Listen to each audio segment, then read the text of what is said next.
नमस्ते दोस्तों, welcome to Vandana on the book. तो कैसे हैं आप सब। तो आज है करवा चौथ का पावन त्योहार और आज मैंने रखा है निर्जला व्रत और मैं तैयार होकर अब जा रही हूँ करवा माता की पूजा करने। तो आप भी इस ब्लॉग में मेरे साथ बने रहिए दोस्तों। जय करवा मैया की।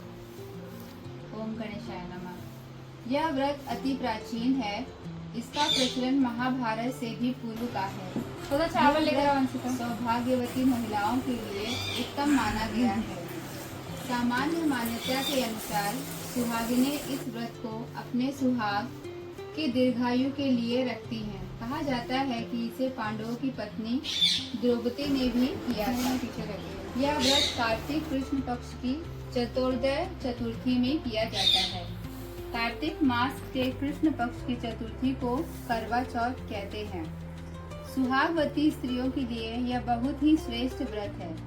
स्त्रियां इस व्रत को पति के दीर्घ जीवु होने के लिए करती हैं। इस दिन सुहागिन स्त्रियां चावल पीस कर दीवार पर करवा चौथ बनाती हैं, जिसे वर कहते हैं। इस करवा चौथ में पति के अनेक रूप बनाए जाते हैं तथा सुहाग की वस्तुएं जैसे चूड़ी, बिंदी, बिछुआ, मेहंदी, महावर आदि के साथ साथ दूध देने वाली गाय, गरुआ बेचने वाली कुम्हारी, महावर लगाने वाली नाइन, चूड़ी पहनाने वाली मनिहारिन, 7 भाई और इकलौती बहन, सूर्य, चंद्रमा, गौरा और पार्वती आदि देवी देवताओं के भी चित्र बनाए जाते हैं।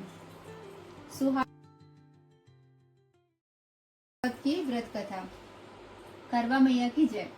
एक साहूकार था जिसके 7 बेटे और 1 बेटी थी। सातों भाई व बहन एक साथ बैठकर भोजन करते थे। एक दिन कार्तिक की चौथ का व्रत आया तो भाई बोला कि बहन आओ, बहन भोजन करें। बहन बोली कि आज करवा चौथ का व्रत है, चांद उगने पर ही खाऊंगी। तब भाइयों ने सोचा कि चांद उगने तक बहन भूखी रहेगी। एक भाई ने दिया जलाया, दूसरे भाई ने छलनी लेकर उसे ढका और नकली चांद दिखाकर बहन से कहने लगे कि चल, चांद उग आया है, अर्घ दे ले। बहन अपनी भाभियों से कहने लगी कि चलो अर्घ दे दो। भाभियां बोली, तुम्हारा चांद उगा होगा, हमारा चांद तो रात को उगेगा। बहन ने जब अकेले ही अर्घ दे दिया और खाने चली तो पहले ग्रास में बाल आ गया, दूसरे ग्रास में कंकड़ आ गया और तीसरे ग्रास मुंह की ओर किया तो उसके ससुराल से संदेशा आया कि उसका पति बहुत बीमार है, जल्दी भेजो। माँ ने जब लड़की को विदा किया तो कहा कि रास्ते में जो भी मिले उसके पांव लगना और जो कोई सुहाग का आशीष दे तो उसके पल्ले में गांठ लगाकर उसे कुछ रुपए देना। बहन जब भाइयों से विदा हुई तो रास्ते में जो भी मिला उसने यही आशीष दी कि तुम 7 भाइयों की बहन, तुम्हारे भाई सुखी रहें और तुम उनका सुख देखो। सुहाग का आशीष किसी ने भी नहीं दिया। जब वह ससुराल पहुंची तो दरवाजे पर ही उसकी छोटी ननद खड़ी थी। वह उसके भी पांव लगी तो उसने कहा कि सुहागिन रहो, सपूती हो, और उसने यह सुनकर पल्लों में गांठ बांध दी और ननद को सोने का सिक्का दिया। तब भीतर गई तो सास ने कहा कि पति धरती पर पड़ा है, तो वह उसके पास जाकर उसकी सेवा करने के लिए बैठ गई। बाद में सास ने दासी के हाथ बची कुची रोटी भेज दी। इस प्रकार से समय बीतते बीतते मार्गशीर्ष की चौथ आई तो चौथ माता बोली, करवा ले भाइयों की प्यारी, करवा ले। लेकिन जब उसे चौथ माता नहीं दिखलाई दी तो वह बोली, हे माता, आपने मुझे उजाड़ा तो आप ही मेरा उद्धार करोगी, आपको मेरा सुहाग देना पड़ेगा। तब उस चौथ माता ने बताया कि पौष की चौथ आएगी, वह मेरी बड़ी है, उसे ही सब कहना, वह तुम्हारा सुहाग वापस देगी। पौष की चौथ आकर चली गई, माघ की चली गई, फागुन की चली गई, चैत्र, वैशाख, ज्येष्ठ, आषाढ़ और श्रावण भादो की सब चौथ आई और यही कहकर चली गई। आगे वाली को कहना। असोज की चौथ आई तो उसने बताया कि तुम पर कार्तिक चौथ नाराज है, उसी ने तुम्हारा सुहाग लिया है, वही वापस कर सकती है, वही आएगी तो पांव पकड़कर विनती करना, यह बताकर वह भी चली गई।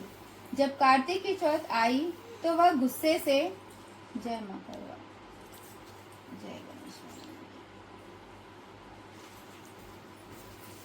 बोली, भाइयों की प्यारी करवा ले, दिन में चांद उगानी करवा ले, व्रत खंडन करने वाली करवा ले, भूखी करवा ले। यह सुनकर वह चौथ माता को देखकर उसके पांव पकड़कर गिड़गिड़ाने लगी। हे चौथ माता, मेरा सुहाग तुम्हारे हाथों में है, आप ही मुझे सुहागिन करें। तो माता बोली, पापिन हत्यारिन, मेरे पांव पकड़कर क्यों बैठ गई? तब वह बोली कि जो मुझसे भूल हुई उसे क्षमा कर दो, अब भूल नहीं करूंगी। तो चौथ माता ने प्रसन्न होकर आंखों से काजल, नाखूनों में से मेहंदी और टीकों में से रोली लेकर छोटी उंगली से उसके आदमी पर छींटा दिया। तो वह उठकर बैठ गया और बोला कि आज मैं बहुत सोया। वह बोली, क्या सोए? मुझे तो बाहर 12 महीने हो गए, अब जाकर चौथ माता ने मेरा सुहाग लौटाया। तब उसने कहा कि जल्दी से माता का पूजन करो।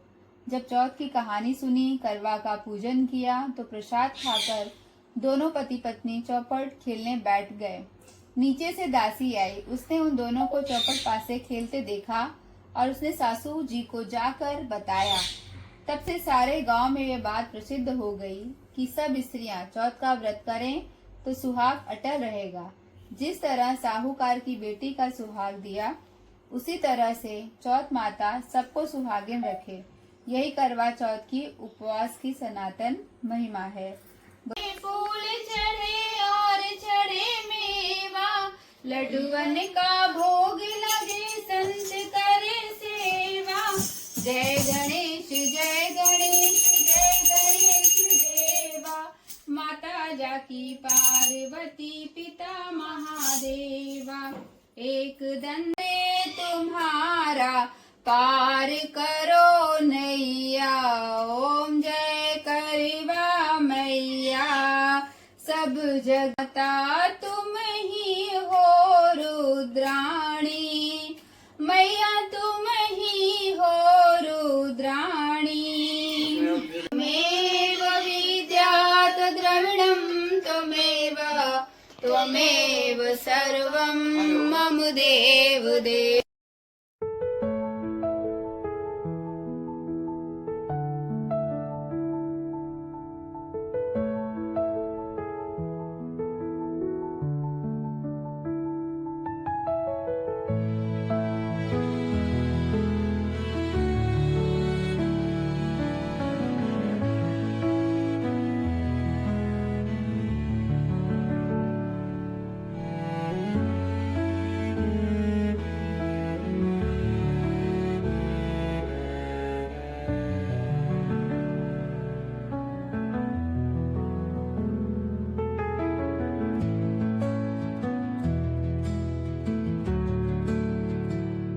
तो दोस्तों, हमने करवा माता की पूजा नीचे कर ली है, पूजन कर लिया है और अब हम छत पर आ चुके हैं। देख रहे हैं, हमने थोड़ी बहुत लाइट की व्यवस्था की है, बहुत अंधेरा था।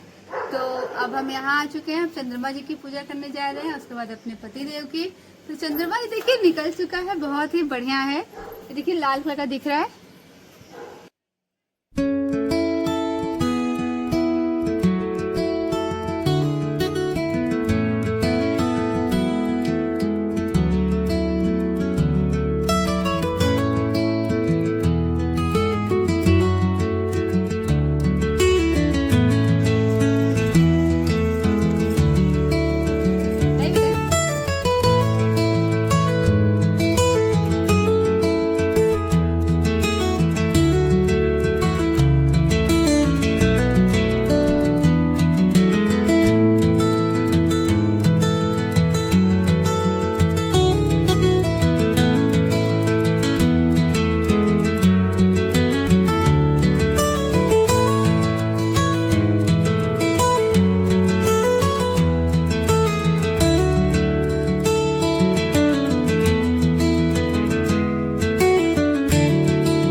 और करवा मैया से यही प्रार्थना है कि मैया अपना आशीर्वाद हम पर बनाए रखें, हमारे जीवन में ढेर सारी खुशियाँ दें, और प्रगति दें हमारे जीवन में।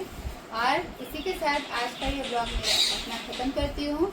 मेरे चैनल को लाइक करिए, शेयर करिए, सब्सक्राइब करिए, वंदना ऑन द मूव को सपोर्ट करिए दोस्तों। तो चलिए मिलते हैं नेक्स्ट ब्लॉग में। आज के लिए इतना ही। बाय बाय दोस्तों। हैप्पी करवा चौथ टू ऑल।